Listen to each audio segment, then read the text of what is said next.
Buenos días a todos. Es una alegría, de verdad, compartir, escuchar, hablar con muchos de ustedes a lo largo de este fin de semana. Es un regalo para nosotros estar aquí.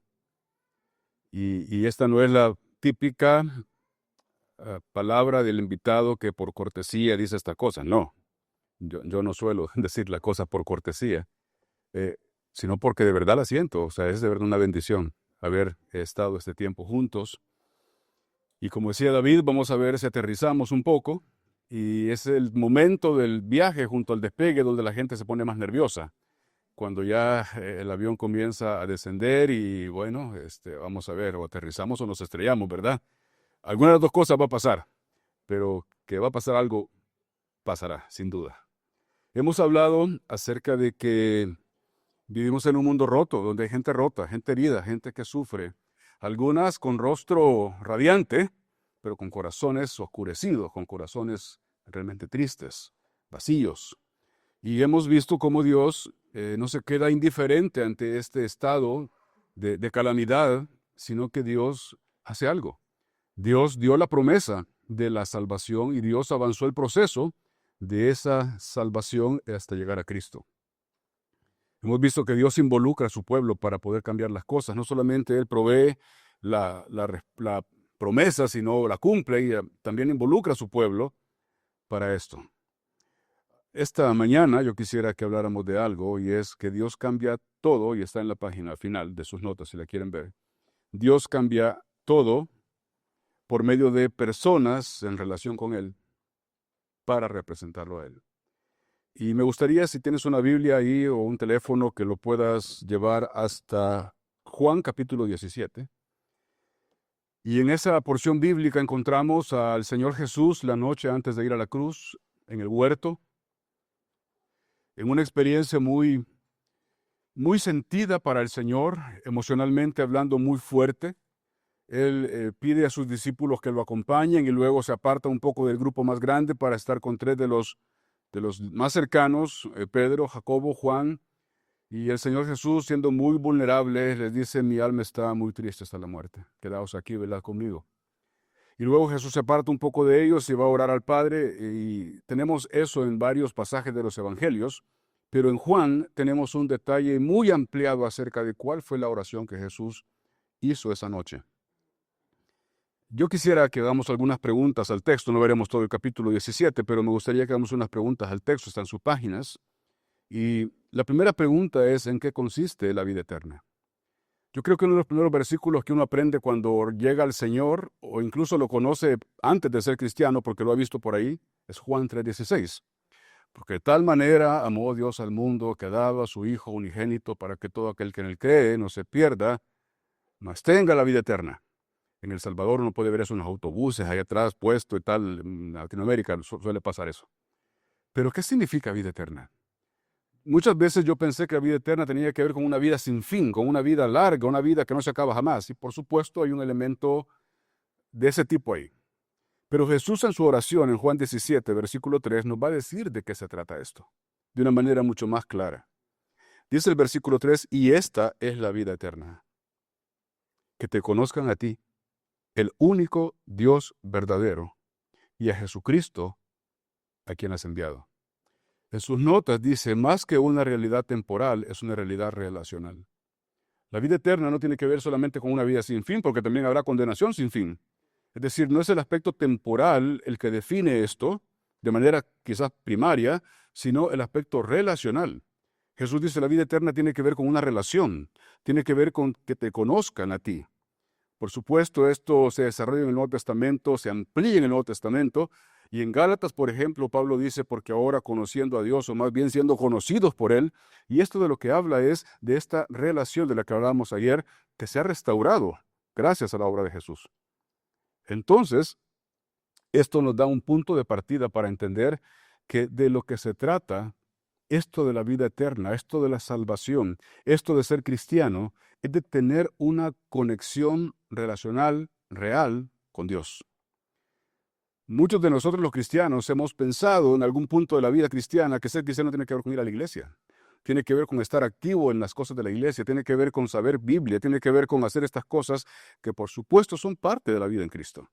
Pero ¿cuántas veces hemos llegado a un punto del camino como cristianos y nos damos cuenta de que podemos estar activos en la iglesia, activos en el servicio, leyendo la Biblia, etcétera, y aún así desconectados de una relación real con Dios?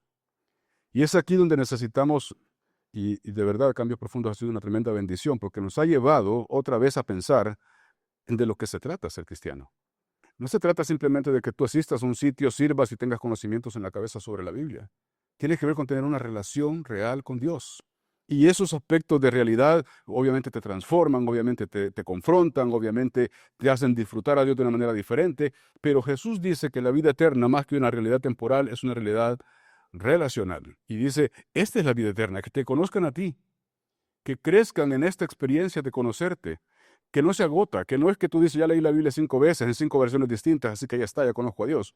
Probablemente sí, pero no conoces todo de Dios como puede Dios ser conocido. De hecho, no nos alcanzará la eternidad para poder conocer a Dios. Pero esta experiencia, este vínculo, esta expresión relacional es clave en el pasaje. Segunda pregunta, en las notas. ¿Por quiénes oró Jesús aquella noche? Los versículos 9 y 20 nos dicen por quiénes. Si ven el versículo 9, por ejemplo, Juan 17:9, dice Jesús, yo ruego por ellos. Y ellos, en este contexto, son los que están con él. Son sus 11 discípulos que están ahí. Recuerdan, Judas ahorita anda haciendo otra cosa. Volverá después. Pero aquí están 11 de sus discípulos y Jesús está orando al Padre por ellos. Yo ruego por ellos. Sí hay unas peticiones ahí que el Señor hace. Pero luego, en el versículo 20, dice, mas no ruego solamente por estos. Esta oración de Jesús es una relación que en primer lugar está aplicada a los discípulos que están con él, pero en un segundo lugar está aplicada a todos los discípulos que vendrán después de él. Dice el versículo 20, mas no ruego solamente por estos, sino también por los que han de creer en mí por la palabra de ellos. Esta oración del Señor, conocida como la oración sacerdotal del Señor, es una oración que tiene que ver con todos los que lleguen a ser discípulos de Cristo. Es decir, lo que está siendo expuesto aquí por el corazón del Señor Jesucristo en agonía delante del Padre, tiene que ver también contigo. Jesús oró por ti y oró por mí en esta oración. Y cuando nosotros oramos, quizás una de las experiencias más personales que yo puedo pensar que existen es que cuando uno ora a Dios de verdad de corazón, con agonía, como estamos viendo esta oración acá, uno ora por cosas que son de verdad importantes. No ora por cosas triviales, no ora por cosas que son importantes, pero bueno, no tan importantes. Cuando uno de verdad está en agonía, en oración delante de Dios, está clamando por cosas que son de verdad muy importantes. Y es lo que Jesús está haciendo acá. Jesús está orando por cosas que son muy importantes. Y en esa oración están contemplados los discípulos de entonces y los discípulos de ahora. Nosotros también estamos en esta oración. Tercera pregunta, ¿qué dijo Jesús al Padre con relación a sus discípulos? Dijo muchas cosas, pero para lo que nos ocupa hoy quiero solamente ver el versículo 18. Y Jesús dice, como tú me enviaste al mundo, así yo los he enviado al mundo. Es interesante esto. El Padre envió al Hijo al mundo como el cumplimiento de esa promesa dada en Génesis 3:15, que sería esa promesa, el anticipo de que un día todas las cosas serían restauradas, como hemos cantado hoy. Y entonces Jesús sabe que Él ha sido puesto en el mundo porque fue enviado por el Padre al mundo para hacer la obra de la redención. Y en algún momento, en el versículo mismo, dice, Padre, he acabado la obra que me diste que hiciese. Yo te he glorificado en la tierra. Jesús sabe que su obra, su tiempo, su misión está cumplida, básicamente, a este punto. Viene la cruz, viene la resurrección, después de unos días asciende al cielo. Pero el Señor Jesús tiene esta convicción. Tú, Padre, me enviaste al mundo, y ahora Él dice, así también yo a ellos los he enviado al mundo. Está en la misma convicción del Hijo enviado al mundo y los hijos, por adopción, también enviados al mundo. Un escritor dice, nosotros encontramos la missio Dei, la misión de Dios, en las Escrituras, donde se nos dice que Dios, el Padre, envía al Hijo y al Espíritu al mundo, y que el Padre, el Hijo y el Espíritu envían a la iglesia, al mundo, para el bien del mundo. Se trata de enviados, enviados, enviados. El Padre envía al Hijo, el Padre y el Hijo envían al Espíritu, el Padre, el Hijo y el Espíritu envían a la iglesia, a los discípulos del Señor, al mundo, para el bien del mundo. Un libro que leí hace años en el seminario por un escritor llamado Justo González, Historia de la Iglesia, tomo 1, él dice esto: desde los primeros siglos, el evangelismo no tenía lugar en las iglesias, sino en las cocinas, los talleres y los mercados.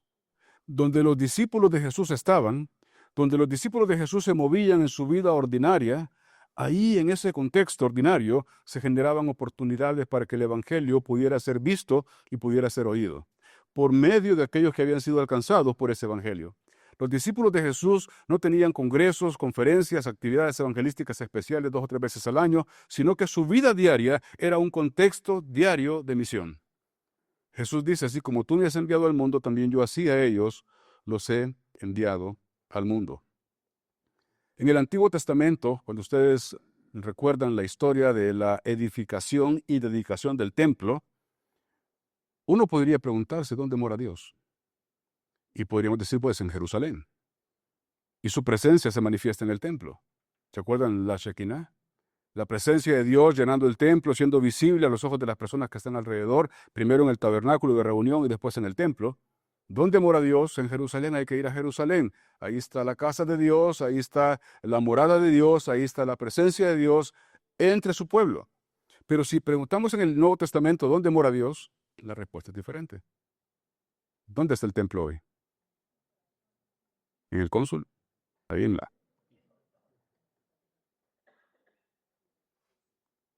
¿Es el edificio? Sabemos que no. ¿Dónde mora Dios? En cada uno de los suyos. Dice la Escritura que somos ahora el templo de Dios. Ahora miren, a veces usamos ese pasaje de una forma bien disparatada. Mira, como soy el templo de Dios, algunos somos catedral de Dios, ¿verdad? Vamos expandiendo el templo.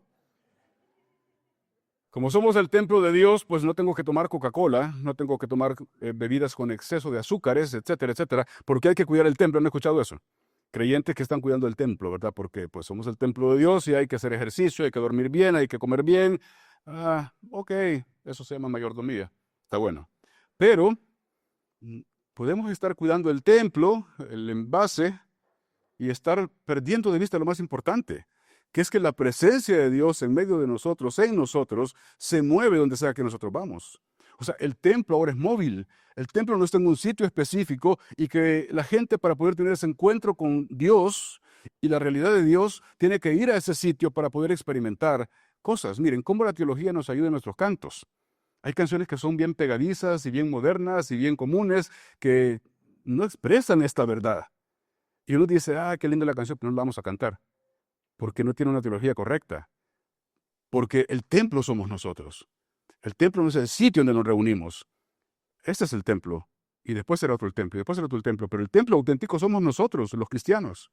Y por eso, en su página dice, el elemento nuevo es que, y hay líneas ahí para completar, de vengan y vean, es decir, vengan a Jerusalén y vean a Dios, vengan al templo físico y vean la majestad de Dios, vayan y muestren. Vayan y muestren. Esto es diferente en el Nuevo Testamento. Ya no es tienes que ir acá y ver lo que pasa acá para que contemples la gloria de Dios, sino es vayan y muestren. Esto es nuevo. En la Gran Comisión, pasaje conocido, Mateo 28, 18 al 20, Jesús dice: id y haced discípulos, y una mejor traducción de este id sería yendo, o mientras van. Es decir, mientras vives. El imperativo acá no está bien traducido, porque es yendo, bautizando, enseñando. Entonces la idea es mientras van, mientras vives tu vida, mientras vas al mercado, mientras estudias, mientras vas a la universidad, a la facultad, al instituto, mientras estás con tus vecinos, mientras estás en ese tiempo de relax ahí en medio de gente, mientras vives, mientras vas, hagan discípulos. Esta pregunta teológica, ¿dónde mora Dios y dónde se muestra su gloria?, ha cambiado en el Nuevo Testamento. Ya no es en Jerusalén en el templo, es en la vida de cada discípulo. Ahí mora Dios y ahí se muestra su gloria. De hecho, Juan 1:14 dice: y aquel verbo, ¿se acuerdan? Hablando de Cristo, se hizo carne y habitó entre nosotros. Y dice Juan, y vimos algo, vimos su gloria, gloria como la del unigénito del Padre, lleno de gracia y de verdad. Es decir, Cristo, la persona de Jesús, caminando entre la gente, dice Juan, fue la expresión de la gloria de Dios, así como en el Antiguo Testamento, en el templo, se mostraba la gloria de Dios en el Shekinah. Ahora Cristo, al verle a Él, hemos podido contemplar la gloria de Dios y habitó entre nosotros. Y Jesús en su oración dice al Padre, Padre, así como tú me enviaste al mundo, ahora yo los envío al mundo. Y vamos a ver ahí detalles, ¿verdad? En la oración, no los veremos hoy, pero están escritos en Juan acerca de para que el mundo crea, para que el mundo entienda, para que el mundo sepa. El propósito de que la iglesia viva como debe vivir en unidad y santidad tiene que ver con el testimonio que damos al mundo de quién es Dios y de lo que ha hecho en nosotros. Pero esto todo está iniciado por una conexión relacional. La vida eterna es que te conozcan a ti. Y a medida que te conocen a ti, y a medida que se deleitan en ti, y a medida que son cambiados por ti, ellos tienen algo para mostrarle al mundo. No su propia gloria, sino tu gloria. Así como Cristo, mientras caminó en la tierra, mostró la gloria de Dios, creyentes comunes y corrientes, es decir, individuos todavía falibles, rotos todavía, tienen la bendición de poder ser portadores de algo, portadores de la gloria de Dios en ellos, que se va expresando a medida que van viviendo su vida cotidiana en los entornos más y más comunes de la vida. O sea, no tienes que invitar a alguien a una reunión del domingo para que esa persona pueda ver la gloria de Dios, entre comillas, sino que mientras trabaja contigo al lado todos los días puede comenzar a tener destellos de esa gloria. Cuando trabaja contigo un compañero del instituto que está ahí todos los días, que juegas con él, que estudias con él, a medida que te relacionas con él, puedes comenzar a ver destellos de algo distinto en ti. Es la gloria de Dios, de vengan a ver, a vayan a mostrar. Ahora, en su página dice, ¿cuál es el diseño y el desafío entonces? Pensando en los creyentes y pensando en la iglesia. Bueno, son dos. La letra D tiene que ver con descentralización. En El Salvador hay Starbucks en cada esquina. Y literalmente, o sea, hay una avenida principal en la ciudad donde hay un Starbucks acá y otro acá. Y el que pusieron primero estaba acá. ¿No era suficiente ese ya? Ah, no, es que para poder ir a este, los que venían de este lado tenían que dar mucha vuelta. Entonces pusieron uno acá. Para que no importa por qué lado de la vía vayas, tengas acceso a tu mejor café, que no es, por cierto, el mejor café. Pero, ¿qué es lo que quieren hacer? Descentralizar el lugar para que la gente tenga acceso a lo que ellos venden. Dios en su mente, en su genialidad, por llamarlo así, ha diseñado que su iglesia esté descentralizada, dispersa, por diferentes ámbitos de la ciudad, por diferentes lugares del mundo, para que la gente que está en esos entornos tan diferentes tenga repetidas oportunidades de poder ver y escuchar el Evangelio a través de los creyentes. Yo les he enviado al mundo, tiene que ver con que tú no estás en un lugar de forma fortuita, de que tú no estás en ese sitio porque pues ahí vives, ahí trabajas o porque por ahí te tocó estar. Es porque Dios en su soberanía y en su plan perfecto te ha puesto ahí, te ha enviado ahí para que desde ahí las personas que están en tu entorno tengan oportunidad de ver algo de la gloria de Dios a través de tu vida. Es lo que dice el pasaje acá. Como tú me enviaste, yo los he enviado. Y si tú y yo entendemos la soberanía de Dios, tenemos que entender que estamos donde estamos porque Dios es soberano y ha querido que estemos ahí. Porque ahí, en el entorno donde tú estás, hay necesidad del Evangelio, descentralización. La gloria de Dios no se muestra en una reunión de domingo como esta solamente. Claro que sí, estamos los creyentes reunidos, la presencia del Señor está en medio de nosotros, sino que también se muestra donde los creyentes están descentralizados todo el tiempo, donde pasan la mayor parte del tiempo en su vida. Es decir, donde ustedes viven y trabajan, donde pasan la mayor cantidad de horas en la semana. Entonces, el primer diseño y desafío es descentralización. Y el segundo es movilización. Es decir, entender que Dios quiere mover a su pueblo, y lo ha movido de hecho ya, lo ha puesto en diferentes entornos ya, para que desde ahí el Evangelio pueda ser conocido. Voy a saltar un poco acá.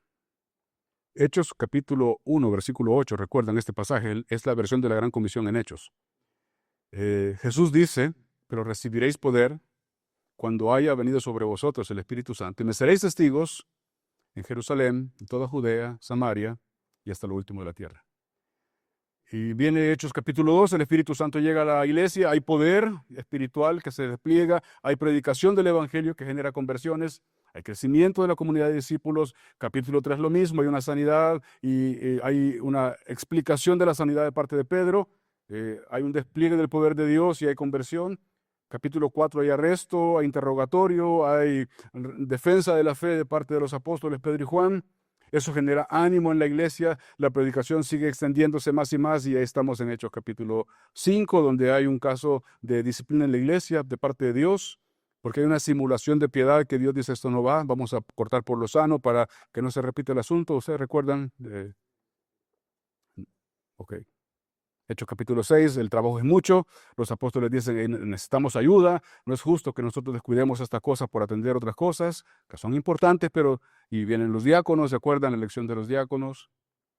Capítulo 7, hay un diácono que es martirizado, Esteban, después de presentar una defensa impresionante de la fe, y tiene una actitud de humildad increíble ante los que lo están acusando. Él, mientras le decían cosas, tenía los ojos puestos en Cristo, veía el rostro del Señor y todo eso. Pero todo pasa en Jerusalén. Y Hechos 1:8 dijo Jerusalén, Judea, Samaria, hasta el último de la tierra. Y viene capítulo 8, versículo 1. Interesante, ¿verdad? Vino aquel día, por causa de Esteban, una gran persecución contra los discípulos que estaban en Jerusalén, y todos fueron esparcidos hacia las regiones de Judea y Samaria, salvo los apóstoles. Algunos han dicho, ¿verdad?, un poquito con ingenio, que si no cumplimos Hechos 1:8, Dios va a mandar Hechos 8:1. En Hechos 8:1 se dispersa la iglesia, se centraliza la iglesia, se moviliza la iglesia por causa de la persecución. Es que el diseño y propósito de Dios es descentralización y movilización. Y a veces Dios va a usar, como en el caso de Hechos capítulo 8, la persecución, la prueba, la dificultad para mover a su pueblo que no se quiere mover, para sacudir un poco a su pueblo que se ha vuelto cómodo y dice, no, nosotros nos sentimos tan bien acá. ¿Se acuerdan en la transfiguración del Señor Jesús que los discípulos dicen, mira, es como aquí en los olivos, ¿verdad? En Monte Olivo. Bueno es para nosotros estar acá. Hagamos unas enramaditas acá permanentes, no de un fin de semana, sino de unos 20 fines de semana y moremos aquí y quedémonos aquí a vivir. Y aparece una voz del cielo, justamente después de las palabras de Pedro. Este es el Hijo amado en que tengo complacencia. A él oíd, no a Pedro, a él oíd. Descentralización y movilización. Es lo que Dios siempre quiso. Que la iglesia esté descentralizada, obviamente se reúne para adorar, edificarse, como hemos estado hoy este fin de semana disfrutando el tiempo juntos, pero luego volvemos al lugar donde Dios nos envió para que ahí pueda haber también movilización del Evangelio. Ahora, hay una pregunta a la mitad de la página y es, ¿qué necesitamos para hacer esto? Y aquí vienen las cosas más prácticas. Yo quisiera mencionar una serie de cosas, a lo mejor algunas cosas tienen que ver con tu vida personal, individual, y otras cosas tienen que ver con la vida de la iglesia, ya de toda la congregación. Y son cosas, hermanos, solamente para que pensemos, para que sigamos masticando estas verdades bíblicas y pensando cómo Dios quiere que esto sea más real en nuestra vida, cómo Dios quiere que esto se profundice y se enraíce más todavía en nuestra vida. ¿Qué necesitamos para esto? Número 1. Una iglesia centrada en la misión de Dios reconoce que existe para influenciar con el Evangelio a una geografía determinada. La palabra ahí es geografía. O sea, no estamos aquí para nosotros solamente. No estamos aquí solamente para nosotros sentirnos tan bien de tener una familia espiritual en la cual nos sentimos acogidos, ministrados, enseñados, acompañados. Eso está bien, claro que está bien, es parte del propósito de Dios. Pero una iglesia que está centrada en la misión de Dios reconoce que existe en un lugar para generar una influencia espiritual en ese lugar. Es decir, la meta no es simplemente añadir un par de individuos más cada año a la iglesia. La meta es influenciar cada vez más y más a Málaga con el Evangelio. Hemos sido puestos en una comunidad y tú individualmente has sido puesto en un sitio de esa comunidad para que en ese punto haya influencia del Evangelio. ¿Ven cómo se expande el entendimiento? No estamos aquí solamente para nosotros. Estamos aquí para la ciudad donde Dios nos ha plantado a nosotros. Si tú no eres de Málaga, originario de Málaga, y estás en Málaga, tienes que ver la soberanía de Dios también en eso, llevándote a ese lugar y uniéndote a este cuerpo de creyentes en Málaga para que este cuerpo de creyentes en Málaga sea un representante de Dios para la ciudad con el Evangelio. Número 2. Su compromiso de esta congregación es la evangelización de cada hombre, mujer y niño, proveyendo repetidas oportunidades para responder al Evangelio en la medida que lo oyen, lo ven, a través de la vida del pueblo de Dios en el lugar. La palabra es repetidas oportunidades. ¿Por qué repetidas oportunidades? Porque la gente con la que tú trabajas es generalmente la misma todos los días. La gente con la que tú te relacionas, tus vecinos, tus compañeros de facultad, tus compañeros de instituto, son los mismos todos los días.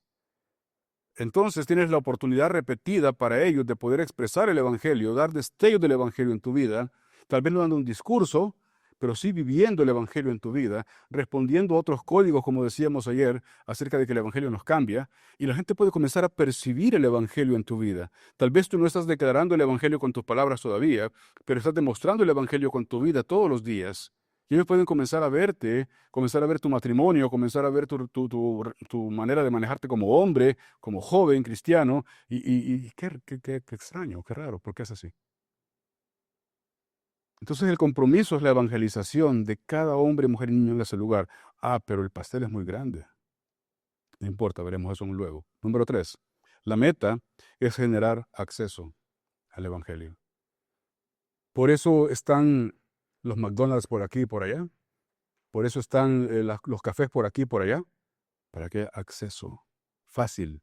Obviamente ellos piensan en ventas.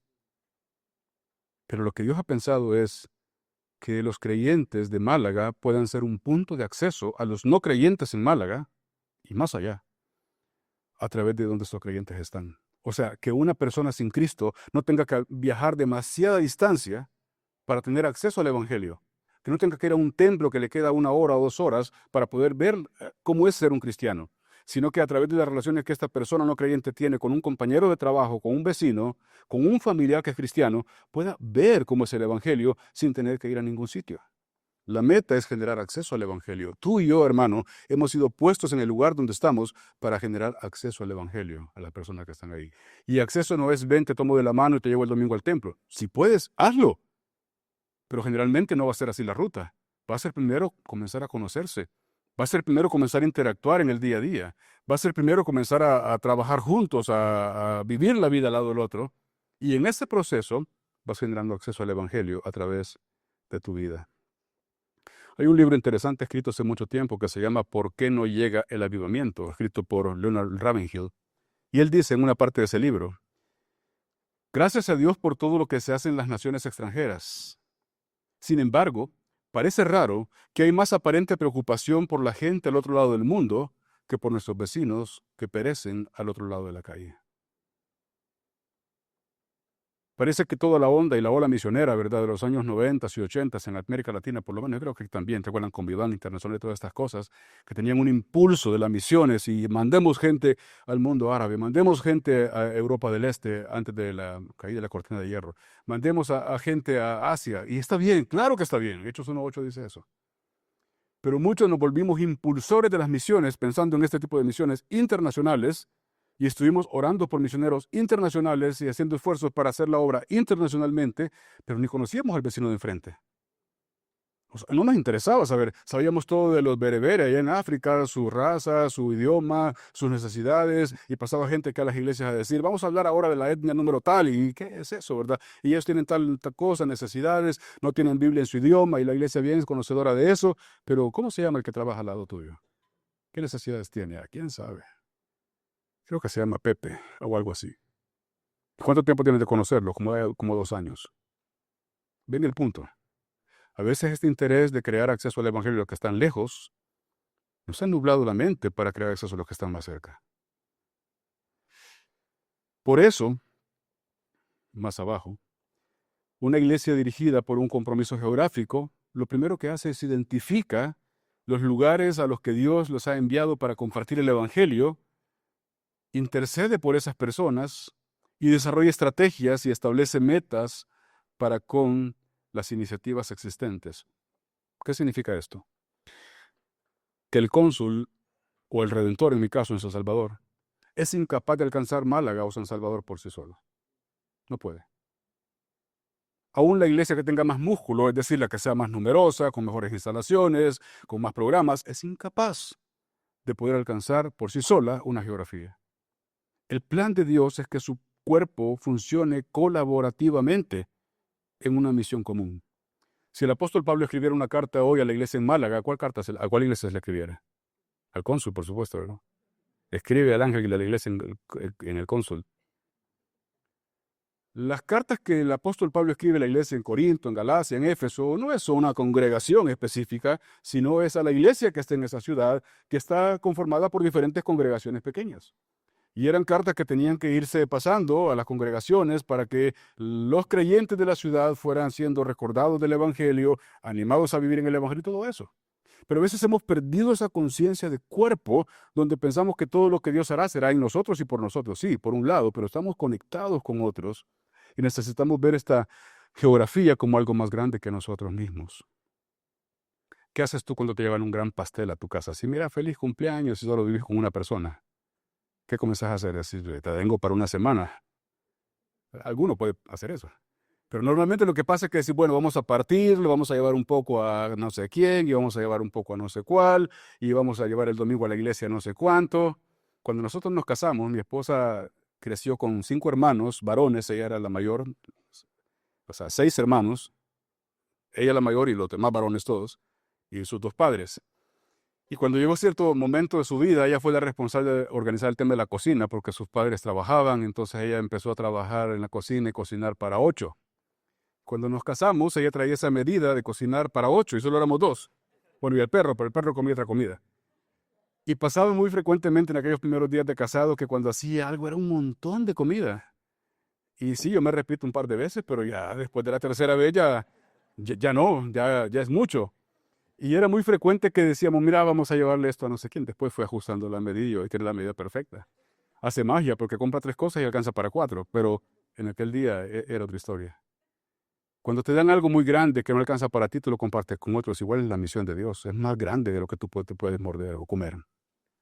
Es una misión compartida con otros. En la ciudad.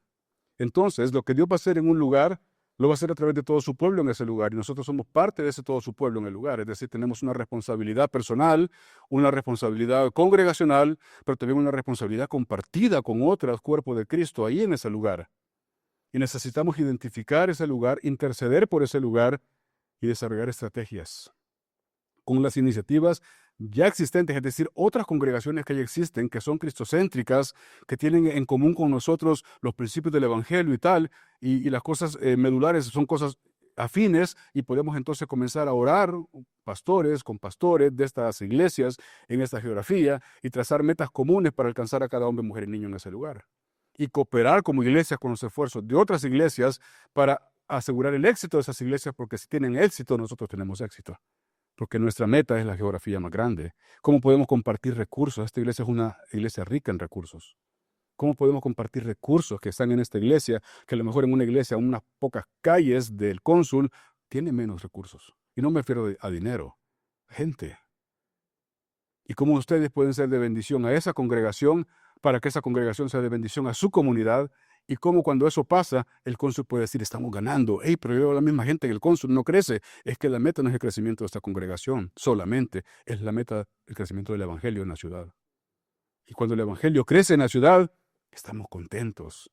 Y si eso implica sacar de nosotros tiempo, sacar de nosotros el tiempo de los líderes, tiempo de los servidores, tiempo y dinero de la iglesia, no importa, lo hacemos con gozo. No solo para mandar a África, sino también para mandar ahí a 8 cuadras de nuestra congregación.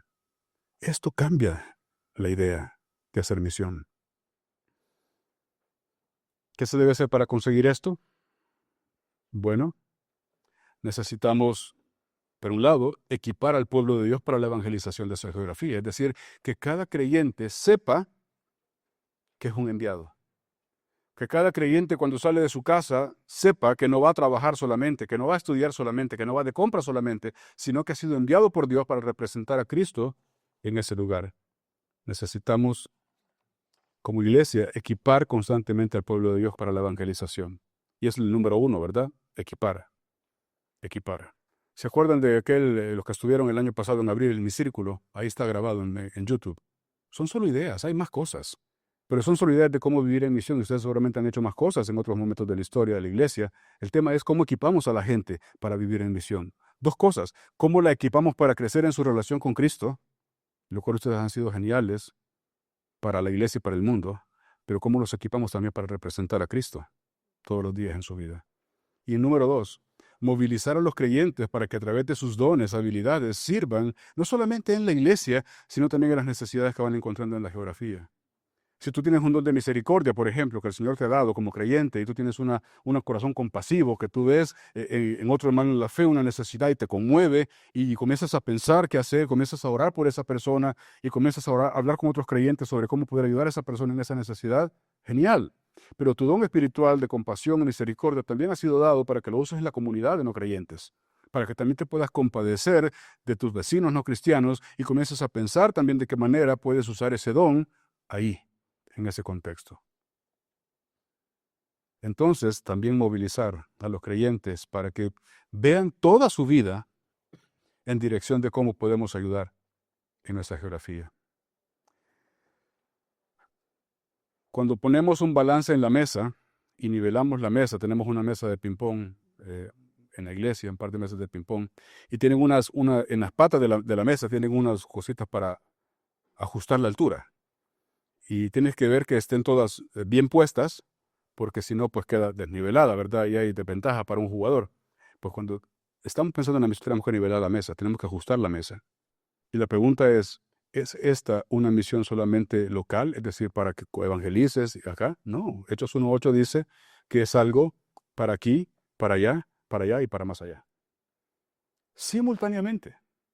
O sea, no es cuando ya todo está hecho aquí, podemos comenzar a pensar en allá. Y después un poquito más lejos. Por muchos años mi congregación tuvo ese pensamiento de que había mucha necesidad en nuestra iglesia, como para pensar en hacer cosas en la ciudad, o que había mucha necesidad en nuestra ciudad como para pensar en ir más lejos. Hechos 1:8 no nos dice, mira, si en tu iglesia hay necesidad, olvídate del tema, no es contigo. No.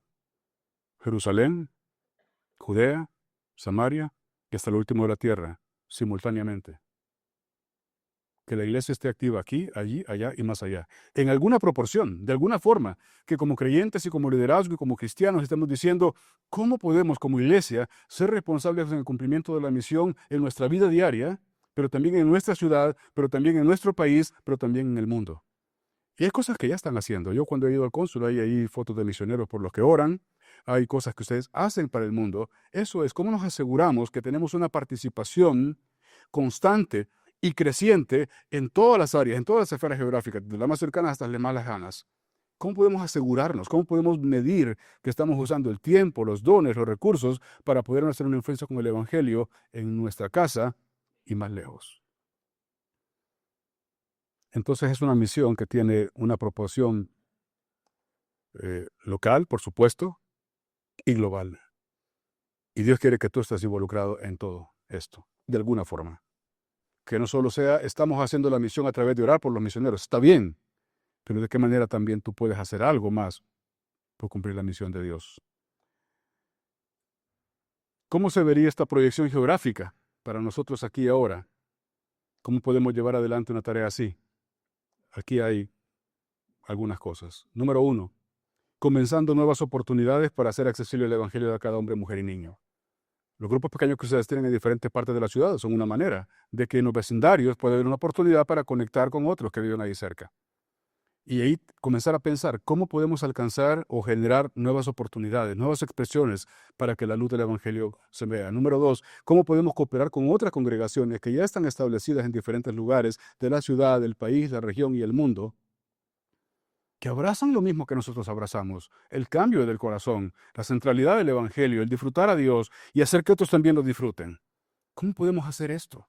Para conectarnos con otros en diferentes lugares y decir, tenemos compañeros ministeriales que están haciendo cosas parecidas en aquel lugar a lo que estamos haciendo nosotros acá. ¿Y cómo podemos cooperar con ellos, conocernos, interceder unos por otros, ayudarnos unos por otros? Cuando yo comencé a viajar un poco más hace unos años, recuerdo que muchos hermanos de nuestra iglesia me decían a mí, mira, Miguel, qué lindo que vas de vacaciones, que vas a pasear, disfrutar. Y yo no iba a pasear, o sea, yo iba a hacer cosas de ministerio, pero lo que la gente pensaba, que qué bonito que vas a pasear, que te vaya bien. La porción de paseo era bien mínima con relación a lo que iba a hacer de ministerio. Claro, para mí estar en otro lugar era pasear, pero ellos pensaban que voy de vacaciones, que voy... Con el tiempo comenzó a cambiar la cosa y me comenzaron a decir, mira, que te vaya bien, que Dios te use, no sé qué. Y así comenzó a cambiar el entendimiento de la gente, al punto que ahora me dicen, mira, que el Señor te use para hacer allá lo que estamos haciendo aquí. Esa es la idea. Que entendemos que Dios nos ha llamado a una misión en la cual tenemos compañeros ministeriales aquí en nuestra propia ciudad, pero también en otros lados del mundo, que podemos decir hay congregaciones conectadas a este mismo sentir, que están haciendo cosas iguales, no idénticas, calcadas, pero sí en el fondo están buscando los mismos objetivos que nosotros buscamos acá y nos podemos conocer y podemos colaborar con ellos y podemos sentirnos parte de la misma visión porque lo somos, de hecho. Juan 17 dice eso. ¿Y cómo podemos hacer para crecer en esos nexos de amistad, de hermandad y compañerismo ministerial donde decimos, estamos aunando esfuerzos para que el Evangelio sea accesible desde aquí hasta el último de la tierra? Estas son algunas cosas que podemos hacer en sus páginas en estas dos direcciones. Número 1, ¿cómo podemos ayudar a las personas de la congregación para que vean sus conexiones naturales como una oportunidad para cumplir la misión? Constantemente, constantemente. ¿Cómo puedes ser recordado, liderazgo? ¿Cómo pueden recordar a sus chicos, a los niños, a los jóvenes, a los adultos, desde los grupos pequeños, desde la escuela de niños, desde el servicio? ¿Cómo podemos recordar a las personas de la iglesia a ver sus conexiones naturales como una oportunidad para cumplir la misión? Número 2, ¿dónde viven? ¿Dónde estudian? ¿Trabajan? ¿Con quiénes se relacionan las personas que asisten a nuestra iglesia? Quizás hacer un mapa de la ciudad y decir dónde está nuestra gente, dónde estudian los chicos, a dónde está la gente que trabaja y ver un mapa en físico y decir, ok, ¿cómo podemos ver esta geografía más clara y poder conectar el evangelio con eso? Número 3, ¿cómo podemos conectar las habilidades de las personas de la iglesia local con las necesidades que encontramos en la comunidad, ciudad o país? ¿Qué dones hay en esta iglesia? ¿Qué habilidades tienen? ¿Hay médicos, enfermeras, maestros? ¿Quién sabe qué inglés? ¿Quién para la matemática es divertida para ustedes aquí? O sea, todas estas cosas que ustedes les han dado acá, hay necesidad en la comunidad. Puedes voluntariar un par de horas a la semana, puedes unirte a algo que ya está de ayuda a la comunidad de acuerdo a tus dones o tu pasión en el corazón. Hay muchas cosas que puede hacer la iglesia usando sus dones y sus habilidades para conectar con las necesidades que hay de afuera y mostrar así el evangelio en la vida diaria. Número 4, ¿con qué congregaciones tenemos relación y podríamos propiciar un compañerismo ministerial para cumplir la misión? En Jerusalén, en Judea, en Samaria y más allá. Tal vez ya hay una lista de congregaciones afines, de amigos, de compañeros ministeriales en Málaga, en Andalucía, en España, en Europa, en el mundo. Y entonces, ¿cómo podemos establecer esas conexiones y crecer en esas conexiones ministeriales?